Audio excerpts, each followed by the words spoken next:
हाय दोस्तों, नमस्कार। आप सभी का मेरे चैनल में स्वागत है। आज हम बात करेंगे computer age management service limited की, यानी कि कैम्प्स की, जिसके अंदर अगर आप देखेंगे तो एक ऐसा एवरग्रीन शेयर, अगर आप शेयर मार्केट के अंदर ट्रेडिंग करते हैं, उसके साथ साथ एनएससी, बीएससी और म्यूचुअल फंड्स, इन सबको मिलाकर जो कुछ भी अगर मैनेज किया जाता है तो वो कैम्प्स के द्वारा मैनेज किया जाता है। ऑलमोस्ट जितनी भी बड़ी म्यूचुअल फंड की इंडस्ट्री है वो कैम्प्स के द्वारा ही मैनेज की जाती है, ऑलमोस्ट सारी की सारी चीज़ें। The company is mutual fund transfer agency है।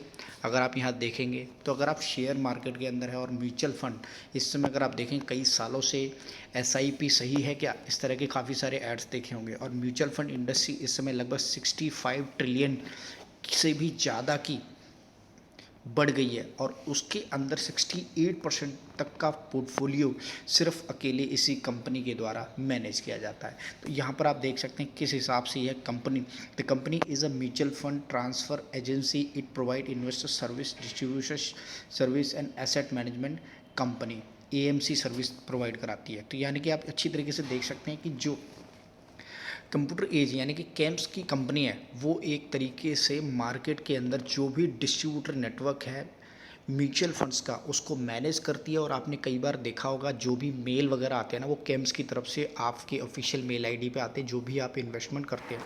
तो इंडियाज़ लार्जेस्ट, यहाँ पर आप कुछ पॉइंट्स हैं जिनको आप अच्छी तरीके से देख सकते हैं। जैसे कि यहाँ पर आप देख पाएंगे कि India's largest registrar and transfer agent of mutual fund with a market share of 69% इसी कंपनी के पास है।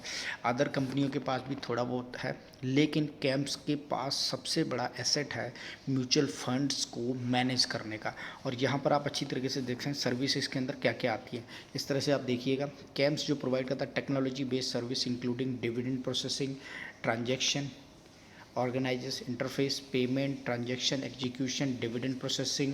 और भी ऐसा ज़रूरी नहीं है कि सिर्फ एक म्यूचुअल फंड से, बहुत सारी चीज़ों को भी मैनेज करता है। इसके अलावा काफ़ी सारे मेल्स वगैरह, आपको सेटलमेंट के मेल्स वगैरह आते हो, ब्रोकरेज कंप्यूटेशन वगैरह के मेल्स आते होंगे। तो ये सारा का सारा एक तरीके से कैम्प्स के द्वारा मैनेज किया जाता है। इसके अलावा कैम्प्स के आर ए केवाईसी सर्विस का भी एक बड़ा प्रोडक्ट है जो ये कंपनी देखती है। The company provided 10 minutes KYC industry from AI embed KYC solution to onboard customer instantly. It's provide KYC service for banks के लिए, एनएफसी के लिए, बहुत सारी चीज़ों के लिए। केवाईसी अगर आपने देखा होगा तो एक तरह से उसकी जो एंड टू एंड सर्विस होती है वो भी ये कंपनी प्रोवाइड करती हुई दिखाई देती है। और अगर मैं इसके शेयर प्रोफाइल की बात करूँ, किस तरह से कई सालों से ये शेयर कंटिन्यूसली बढ़ता हुआ दिखाई दे रहा है, तो यानी कि उसका रीज़न यही है कि जैसे जैसे म्यूचुअल फंड इंडस्ट्री बढ़ती जा रही है, वैसे वैसे इस कंपनी का जो पोर्टफोलियो है, इसका रेवेन्यू वो बढ़ता हुआ जा रहा है।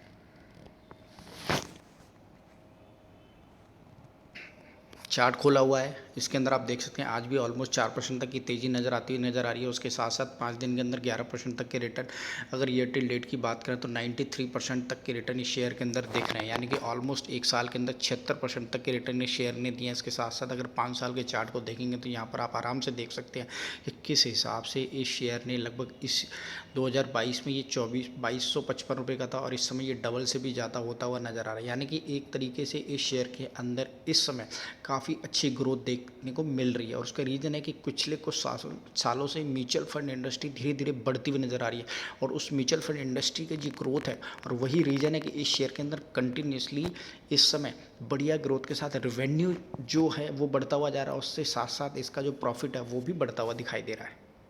साइट के ऊपर जहाँ पर आप आराम से देख सकते हैं किस हिसाब से ये कंपनी काम करती नज़र है। India's largest platform and service partner to the mutual fund industry.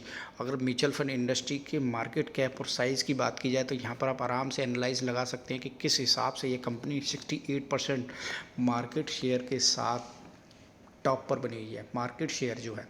और इस समय अगर मैं बात करूँ तो जो अंडर एसेट 44 ट्रिलियन का ये एसेट मैनेज करती है, 65 ट्रिलियन की इस समय म्यूचुअल फंड की खुद अकेली इंडस्ट्री, और उसके अंदर ये 44 ट्रिलियन का मैनेज करती हुई नज़र आ रही है। और अगर यहाँ पर एक चीज़ और देखें कि 10 of the top 15 management company in India, और उसके साथ साथ number 1 SIP portfolio investor service provide कराती है। यानी कि एक तरह से नंबर 1 कंपनी है, 68% तक के पोर्टफोलियो को मैनेज करती है, 44 ट्रिलियन। रुपीज़ का डेली का जो जो इसका साल का कारोबार है, उसके साथ साथ इसका जो एक्सपेक्टेशन है 60 करोड़ वैल्यूएशन, और इस समय 60 करोड़ की ट्रांसफर वॉल्यूम है। तो यहाँ पर धीरे धीरे जो आप देखेंगे कि किस तरह से म्यूचुअल फंड की इंडस्ट्री बढ़ती जा रही है, उसी हिसाब से इस कंपनी का जो रेवेन्यू है वो बढ़ता हुआ जा रहा है। एक बार इसके पीएनएल को भी बात करेंगे, किस हिसाब से इस कंपनी का पीएनएल निकलता हुआ दिखाई दे रहा है, ताकि आप वहाँ से भी एनालाइज लगा सकते हैं कि यह कंपनी और कितना आगे दौड़ सकती है। जो ईयर ऑन ईयर बेसिस पे यहाँ पर डाटा निकलता हुआ दिखाई दे रहा है, जिसके अंदर आप देख सकते हैं कंटिन्यूसली जो रेवेन्यू है, इसका जो सेल्स ग्रोथ है वो कंटिन्यूसली बढ़ती जा रही है। इसके अंदर डिक्लाइन नहीं आ रहा है, क्योंकि डेली डेली जो म्यूचुअल फंड्स के क्लाइंट है वो बढ़ते ही जा रहे हैं, घट नहीं रहे हैं। और यही रीज़न है कि इस कंपनी का जो ईयर ऑन ईयर बेसिस पे जो सेल है वो बढ़ती हुई दिखाई दे रही है। अगर मैं आपको 2022 के अंदर देखूंगा तो 864 करोड़ का इसका सेल थी, जो इसमें 1206 करोड़ की होती हुई नज़र आ रही है। यानी कि कंटिन्यूसली धीरे धीरे जो ग्रोथ है वो हर साल बढ़ती हुई नज़र आ रही है। और यही रीज़न है कि कंटिन्यूसली जो इसका ऑपरेटिंग प्रॉफिट है वो भी कंटिन्यूसली बढ़ता हुआ दिखाई दे रहा है, डिक्लाइन नहीं आ रहा है। डिक्लाइन नहीं आने का रीज़न ही यही है कि यह कंपनी कंटिन्यूसली 260 करोड़, उसके बाद 259, 390, 405 करोड़, 481 करोड़ और 561 करोड़, यानी कि कंटिन्यूसली इसके प्रॉफिट के अंदर भी ग्रोथ आती हुई नज़र आ रही है। अगर मैं प्रॉफिट बिफोर टैक्स की बात करूं तो वो भी बढ़ता हुआ दिखाई दे रहा है। यानी कि जो प्रॉफिट है वो एक तरीके से नेट प्रॉफिट को भी अगर आप देखेंगे, ये देखिए जो नेट प्रॉफिट है वो कंटिन्यूसली शेयर मार्केट के अंदर इसका बढ़ता हुआ नज़र आ रहा है। और उसका रीज़न एक है, यानी कि इसका जो काम है ना वो एवरग्रीन काम है। और एवरग्रीन काम की वजह से देखिए म्यूचुअल फंड इंडस्ट्री कभी बंद नहीं होगी, हमेशा हर कोई बंदा अपनी बचत के लिए ना म्यूचुअल फंड इंडस्ट्री के ऊपर टिका हुआ। और यही रीज़न है कि कंप्यूटर एज मैनेजमेंट सर्विस यानी कि कैम्प्स का जो बिज़नेस है, और क्योंकि अकेला यही एक बिज़नेस नहीं है कि वो उसको मैनेज करे, इसके अलावा भी जितने भी केवाईसी के बिजनेसेस होते हैं, आपका सेटलमेंट का बिजनेस, ये बहुत सारे बिजनेस जो एनएससी, बीएससी और म्यूचुअल फंड के अंदर जो भी ट्रांजैक्शन होती है उस सबको मैनेज करती है, और बहुत सारी अदर प्रोग्राम को भी देखती है। और यही रीज़न है कि इस कंपनी का जो बिजनेस है ना वो एक तरीके से आने वाले फ्यूचरिस्टिक है और हमेशा एवरग्रीन ऐसा ही बना रहेगा। ना तो आप पैसे निकालने वाले हो म्यूचुअल फंड से, हमेशा बढ़ाते ही रहोगे, उसके अंदर डालते ही रहोगे। जैसे जैसे आपकी नौकरी बढ़ती है उसके अंदर आप पैसे डालते हो, फिर आप बच्चों को भी यही सिखा के जाओगे, आप बेटा आप भी आप म्यूचुअल फंड के अंदर सर्विस ले लो, यानी कि आप भी म्यूचुअल फंड एसआईपी करा लो। तो ये हमेशा इसका बिजनेस बढ़ता रहेगा। और यही रीज़न है कि इसका कंटिन्यूस बिजनेस बढ़ने से इसके अंदर ग्रोथ हमेशा बनी रहेगी। तो इस तरह के शेयरों को हमेशा अपनी रडार पर रखें।